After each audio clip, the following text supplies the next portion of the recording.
Welcome to the Insomnia Project. Sit back, relax, and listen as we have a conversation about the mundane. One thing we can promise is that our conversation will be less than fascinating so that you can feel free to just drift off. Thank you for joining us. We hope you will listen and sleep. As well, follow us on Twitter at Listen and Sleep. I'm your host, Marco Timpano. And I'm your co-host, Nidhi Khanna. And Nidhi and I are recording this episode outside, so you might hear some birds chirping in the background. It's a beautiful start of summer day, really. Right. Evening. And so the sounds of the backyard are quite relaxing, actually. There you go. So, and you might hear the occasional car beep as well. So This is true. just enjoy it as a sort of metronome of the episode you're about to listen to. We are sitting here drinking water with mint in it. I have a strawberry mint in mine, Nidhi. And I have a ginger mint in mine, Marco. So until about 5 minutes ago, before I plucked the mint from your mint plant in your makeshift herb garden, I did not know that you could have different flavors of mint planted and then infuse them in your water. I mean, I've always infused my water with mint, but I never realized that you could have flavors of mint. Sure, I have a strawberry mint, or currently I'm drinking, and it's flavoring my water very nicely. I also have a ginger mint there, a mojito mint, traditional peppermint, and I believe I have a pineapple mint as well. I saw that. For me, it was the choice between the pineapple mint and the ginger mint. I'm quite happy I went with the ginger mint. And is it flavoring your water? It is flavoring my water quite nicely. So Nidhi, mint is an invasive species of plant, kind of like a weed. Did you know that? You know what? I had heard about that you have to be careful about planting mint because it will grow and grow and grow. So what we did, or what I did, I said to Amanda, I was like, I want to plant mint so we can just pluck it in our backyard and put it in our drinks, on our ice cream, in a mojito, you name it. And so I have a little planter that I planted several different varieties of mint in, and today I said to Nidhi, I said, pick the mint you want and put it in your water, your drink, and let me know what you think. And then we started to talk about mint, and that's when I turned on the microphone. It's true. And Marco, I have never seen mojito mint. I didn't realize that there was a particular type of mint that one would use for mojito. Keep talking, because I'll grab you some so you can try it on air. Perfect. So I'm a big fan of the mojito. It's one of my favorite cocktails. I know that bartenders often do not enjoy making mojitos because of the amount of time. The labor that's involved, yes. Right? So you've plucked some mojito mint for me, and we'll just take a picture of this and put it on our Twitter. Sure. Take a little sniff and a bite and see what you think of it. Does.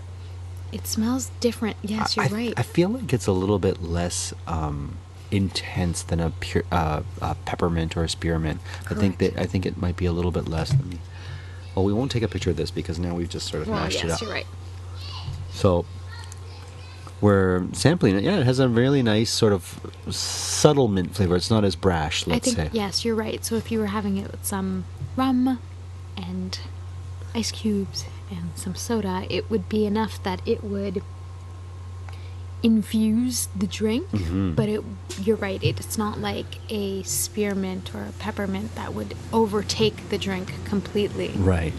And there you have it. You might hear the hum of my neighbor's air conditioner in the background. So it's a perfect day to have mojitos. I think, well, at the end of this episode, I'll fire up some mojitos and we'll actually use some of the mint. That would be great. Yeah, but mint is a sort of medicinal plant. It's been used that way for centuries, great for digestion, often found in different sort of cough syrups and candies and whatnot. Certainly something that helps relax your tummy. If you've ever had a mint tea, mint chamomile together is also a great sort of tea to help you fall asleep, or at least get you relaxed. Marco, when I was a kid, we used to go to Baskin Robbins, Okay. the ice cream parlor. Sure. And my favorite Baskin Robbins flavor used to be mint chocolate chip. Oh, I love mint chocolate chip, sure. There was something about their mint chocolate chip, though, Okay. that I just loved. And so now when I have mint chocolate chip ice cream, I still enjoy my mint chocolate chip ice cream regardless of whether or not it's from Baskin Robbins. Sure. I feel like if I don't have green ice cream, that there's something missing. So often what will happen now is that the ice cream will be white and there'll be mint flavor. Right. But it's not green. Now, you handed me the pineapple That's mint. right. I just plucked a little bit of the pineapple mint. Now this smells, just smelling it, I'm going to sort of do like you would with a wine. Sure, I love it. Sniff it first. Mint talk with Nidhi Khanna here on the Insomnia Project. One thing we can describe is that it has like a little bit of the outer leaf. It's like yellowish. It has a little bit of sort of a yellowy tinge to it. I wonder how they made this. It's probably just breeding different strands of mint until they get similar flavor to pineapple. So it's a bit of a subtle flavor.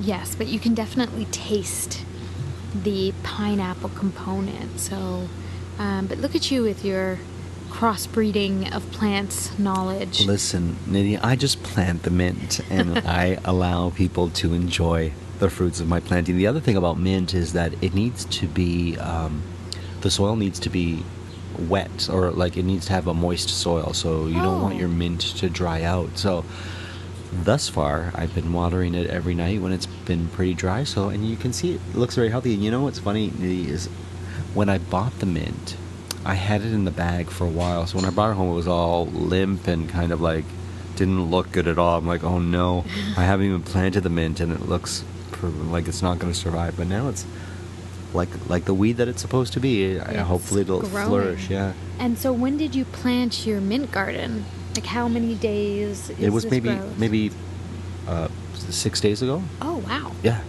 Yeah. So yeah, it's pretty I impressive. think we need to take a picture of the mint garden as a whole. We'll take a photo of the mint garden, and then you can see as it progresses. Maybe later in the year we'll take another one. So Marco, you could see that I was just moving my leg because my foot was asleep. Oh. Now, I hear that when your foot is asleep, it's because the blood is rushing downward.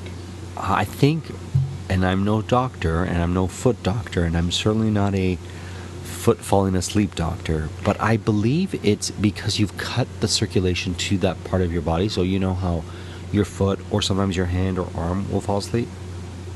Oftentimes it's because you're sort of leaning on, say, your wrist, or you're cross-legged, and somehow you've cut the circulation to that part of the body. And so when you remove the pressure that's cutting off the circulation, and all of a sudden there's a bit of a blood flow, you get that sort of pin and needles feeling. Is that what you're feeling right now? But now it's going. It's subsiding. It's interesting, these sort of like reactions the body has to certain things, like the cutting off of circulation, or like I've never had my ears pierced. You've had your ears pierced. Yes. And the sensation you get, I guess, when you do that. I guess so. I had never really thought about it. Right. I had my ears pierced when I was a baby. Oh, when you were a baby. Oh, yeah. So you don't remember it. I don't remember it at all. But do you have tattoos? No, I don't have a tattoo. I don't have a tattoo either. I was talking to someone about tattoos and the different sort of styles of tattoos, and what I like, the sort of classic, sort of American classic tattoos, or the sailor tattoos, those kind of more sort of iconographic tattoos, not the sort of more modern day ones. So no butterflies for you? I don't think I'd pick a butterfly. No. Because it has no particular significance to me. But that said, I think I just prefer the tattoos that look more let's say, cartoony or classic tattoo-y Okay. versus like the very modern tattoos or the tribal tattoos. So definitely, you know, if you're going to get a tattoo, make sure you research who is the tattoo artist you want, see their work, and be clear. And if you're going to get something tattooed in a different language, make sure that you've translated it. Yeah, I've seen a lot of correctly. sort of like, you know, on Facebook, they'll put up various tattoos that have been translated and the mistranslations of the tattoos in Yes. different sort of interesting fonts and writing styles. Now, Nidhi, you were on the news this week, weren't you? I was, Marco. I was on the Sunday evening news with my dog, actually. We've never mentioned your dog No, on there. we so This is haven't. our first shout out to Xena. Yes, Xena. What type of dog is she? She's a Boston Terrier. Oh, very nice. She's definitely my warrior princess. Okay. And I took her to a dog festival Okay. on Sunday Great. where there were thousands of dogs, and it was a hot day. Right. And so it was a hot day, so she so everywhere in this on the festival grounds, they had water and they had a little bit of cooling stations for the dogs, and they had this one mist station Oh. where they had a bunch of hoses and water was coming out of the hoses like mist, and so the dogs could just kind of go through the mist and cool down. And Xena, who refuses to even take a bath without Right. throwing a dog tantrum, Right. loved this mist. Well, I mean, And so she just sat down in the mist, essentially, and there happened to be a reporter there who loved it and Right. just started filming her, and then gave me a couple of sentences to say on air, or I said a couple of sentences on air, really. And then that evening, she was on the news. Oh, and of amazing. course, all my friends and family were so impressed that she was on the news. The fact that I was on the news, no comparison. sure, sure. It's amazing. I remember when we were watching some kids program, I can't remember, and my nephew's cat, they took a photo of the cat and they put it on a little train with all other photos of different animals that kids had, and the little toy train would go on the track and they would mention all the animals, and we taped it, and we were really excited to hear, I wish I remember the cat's name now, like Snowy's name being, I know it's not Snowy, I'll get some grief for that, but it's like, and on the tracks we have Snowy from Halifax. So it was Funny. quite, I don't know what it is, sometimes you're more impressed by seeing your non-talking friends on the television. What was the sentence you said? Oh, he asked me about coming to Woofstock, which was Right. the festival, Sure. and how hot it was outside. And so I think he was the weather guy. Okay, well, So that makes sense now. what do you look for in a weather person on air? Oh, that's a good question.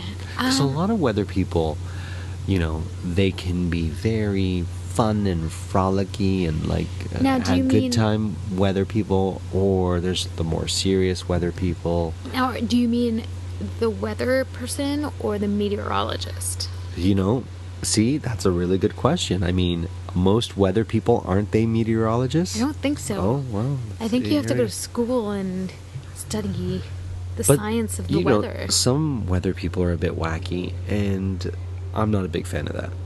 I want my weather given to me straight, Oh, really? just like my vodka. Just give it to me Straight up? straight. No, I just like to know the weather. I don't need a song and dance and a festival of lights and you know, like a crazy sort of like, look at me and the outfit. You know, that's not my thing.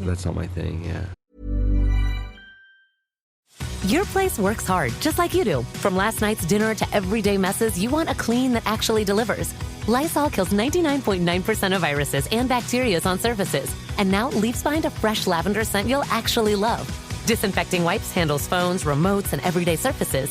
The all-purpose cleaner keeps kitchens and bathrooms in check, and the Power Toilet Bowl Cleaner disinfects the brush and bowl for 2-in-1 disinfection. Strong clean, great smell, no extra effort. Don't just clean, Lysol Clean. Sierra has all the best active and outdoor brands for the super athletic stuff, like running gear for cruising up the trail. Woo! And the super athletic-ish stuff, like fishing gear for chilling by the creek. Nice cast. Fitness apparel to push for higher reps. You got this. And golf balls priced so you can afford to lose one. Or a few. Head to Sierra or Sierra.com for the brands you want at the prices that let you do it all. From athletic to athletic-ish, Sierra's got it. So you would prefer a more serious weather statement? I think so. Like I want to know tomorrow. factual. Yep. Tomorrow's going to rain. The next day is going to be sunny. Get out your galoshes. Whatever I need to know, give it to me in the weather. And don't give me... Like, it's not about, this weekend you're going to have splish splash fun. No, don't give me that. I'll determine my splish Fun splash quotient? fun or my lack thereof. Okay. Fair How enough. about you, Nidhi? I think you're right. I like my weather just to be straightforward. Sure. Because I just want to know what I should be picking to wear, essentially, that day.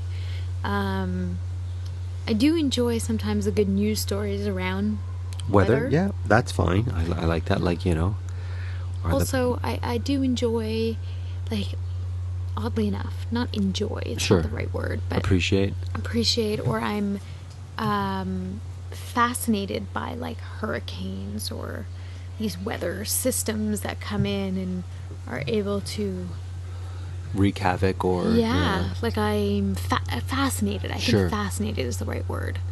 And so I will stick to the TV on those things too. Right. Now, your dog, do you take your dog Xena to dog parks? Marco, I do take her to dog parks, mostly because she doesn't walk otherwise. Okay. She's not a dog that's going to walk on a leash. Right. So she likes to roam free. I see. And So what makes a good dog park? Like, what do you look for? Like, what do you look for in a dog park? And what would be a dog park that you'd be like, I'm not coming back here? So, for me in Toronto, what I love about the dog parks here is that they are really dog trails. So it's funny because a lot of people say Toronto isn't a very dog-friendly city, Oh. but in comparison to Montreal, I find it a very dog-friendly city. Okay. And I find that there's these beautiful off-leash trails that you can feel like you're going hiking or... Right. or that you are kind of somewhere outside of Toronto. Okay. And it's great because the dogs feel like they are they're just in the country, really. Versus your traditional dog park that has more of a fenced-in scenario. Sure. And and where it's just sort of like a pen, like a play pen for dogs, really, Okay. running free. So I like dog parks where there's something for the dog to do, where you can go for a walk, rather than watching them kind of play fetch all together. Although I do enjoy the traditional dog park when it comes to allowing dogs to play together, Right. because it gives them an opportunity to kind of have some playground fun. I love seeing the different sized dogs in a dog park just frolicking and enjoying themselves and rolling around and chasing one another and chasing a ball and coming to and fro to their owner and just rolling in the dirt or jumping. Like, you see dogs in such a happy sort of state, especially when they're interacting with both other people besides their owners or their masters, whichever you prefer, and other species of dogs. I just think it's one of the most charming sort of things that one can enjoy, because I don't have a dog, but I certainly can appreciate seeing the dog, and we'll have to put a picture of Xena up on our Twitter, and they're on perfect cue. You can hear some dogs having fun. It's true. It's like they knew we were talking about dogs. It was almost like cue the dogs, and there they go. So you've never had a dog, Marco? Oh, my folks have had dogs. Okay. Yeah, so we considered them our dogs.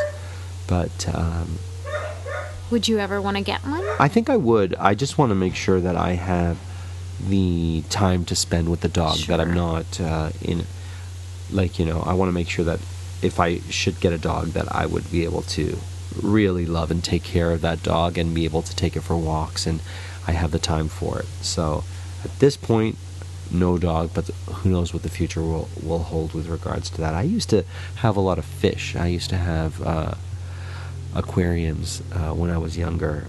I think we discussed me wanting to be a fisherman and then a oceanographer, but I had my pet as a child was often fish.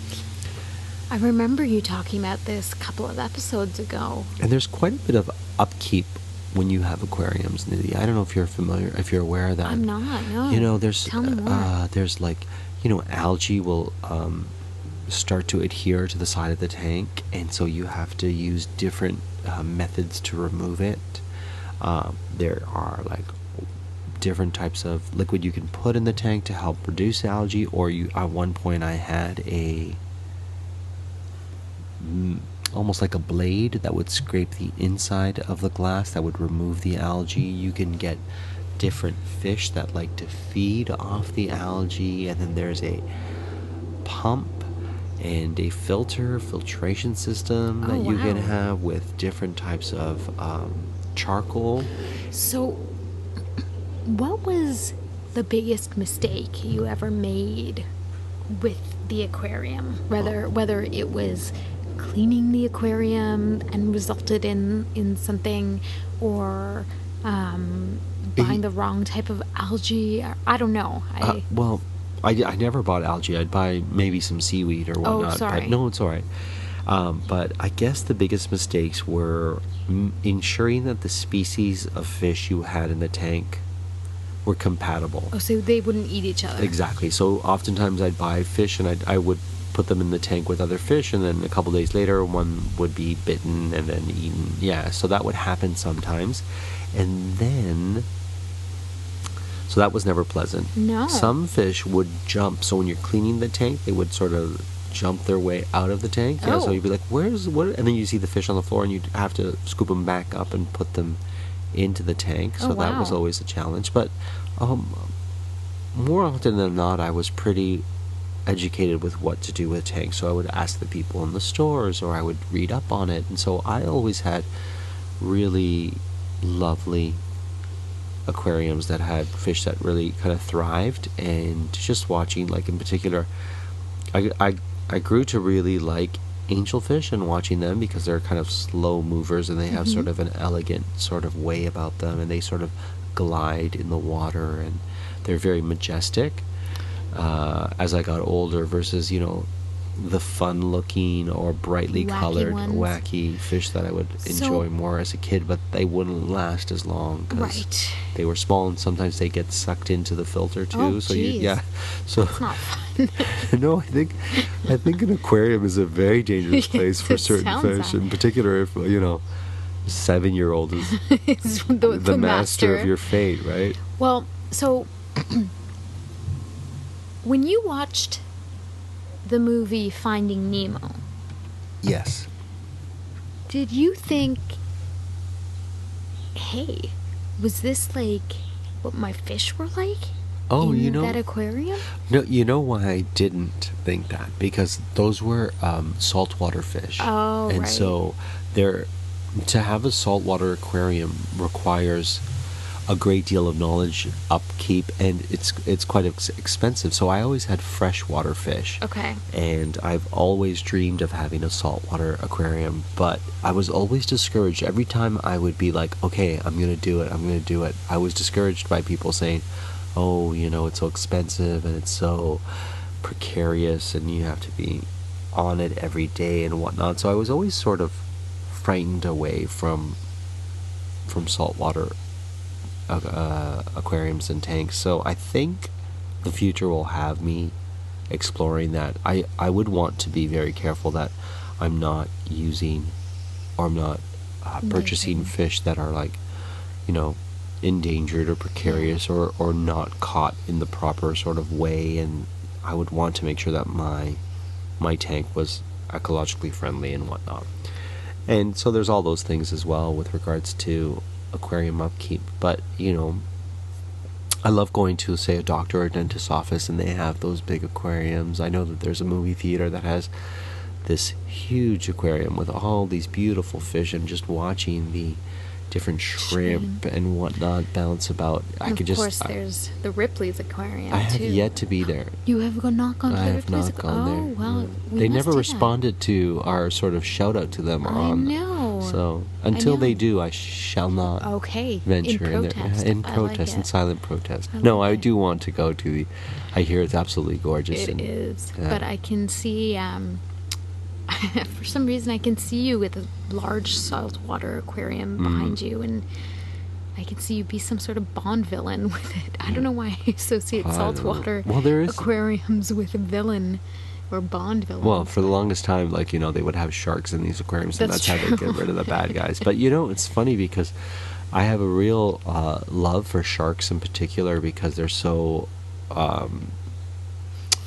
Their plight is so precarious right now with the sort of finning of sharks and whatnot. So I have a real love for sharks. For the longest time, thanks to movies like Jaws, people were so afraid of sharks and afraid of getting into the water. But in actuality, you're much more likely to be hit by a car when you cross the street than bitten by a shark. And they really are important animals in the oceans, and they are beautiful to look at. They're really quite a stunning, beautiful animal that really kind of glides and is the master of the ocean. And if we took more of a respectful sort of look at sharks, I think, and give them the respect that they deserve and the esteem that they deserve, I think their plight would be much better. So I say, try to change your perception on sharks if you're afraid of them, and try to find your inner love for one of those majestic creatures like the shark. Well, and with that, Marco, we're going to wrap up this episode of the Insomnia Project. This is our first that we've recorded outside, so we hope you enjoyed the sounds of my neighborhood here. There was quite a tapestry of sound behind us, so it was quite an arc of sounds, but thank you all for listening, and we, as always, are happy to hear from you on Twitter at Listen and Sleep. As always, we're produced by Drumcast Productions, and today's episode was recorded in my backyard in Toronto.